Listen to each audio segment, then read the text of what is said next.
The chaos, the carnage, the cardboard horror.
Well, that was fun.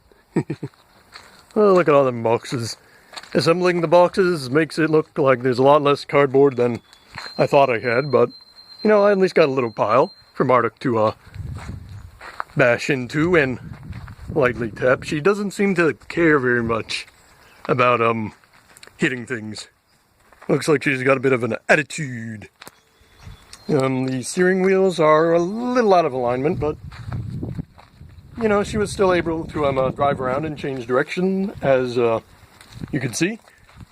And it looks like I'm having some more trouble with the snowblower's auger. You can see this side that I neglected to cut has been scraping along the ground. So I'm just going to have to pop the snowblower off and detach that. The superstructure underneath looks okay. I mean, I did have to replace that bolt right there, but now it's less bending around and stuff. Should be working good. So there's just that little auger bit. Maybe realign these linear actuators again. And I guess that will be it. Oh yeah, and for some reason the switch for Marduk's mitten hand started smoking in there. I don't know why. I think because of how janky I have the wiring. Some stuff got short-circuited and started melting the wire, so I'm going to have to look into that a bit, but that's not too big of an issue. The fist performed pretty well, I guess, all things considered. I mean, I haven't had much practice being in Marduk, so this is a good chance. Get in some run time. And I don't know, maybe fill up her tank. She is starting to get a little low. And you probably can't really tell because it's so sunny, but the lights are on. And that's pretty fun. And I've also got a little bit of backing in Marduk's mouth. So her mouth looks a little darker, a little more contrast. You can see it more clearly. And Well, yeah, and I probably should give her toenail here a bit of a trim too, because it's starting to like drag along the ground and stuff and become a bit of a liability. But that's not a big deal. You know, just all the little fiddly things. And that darn mitten-handed. I was hoping I could flex it a little bit, but I also got to cut a little bit off the roof because her elbow right there is, you know, whacking against it. So I'm going to just take my saw, go carve off a little slice, and that should make her left arm as articulate as her right arm, even if it's a little longer.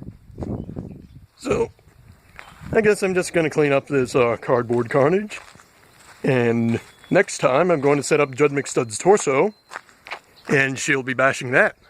So if you do enjoy my mech content, be sure to like and subscribe. And hey, if you know people who like mechs, share it with others, you know, because I think this is pretty neat. And I will see you next time. Bye-bye.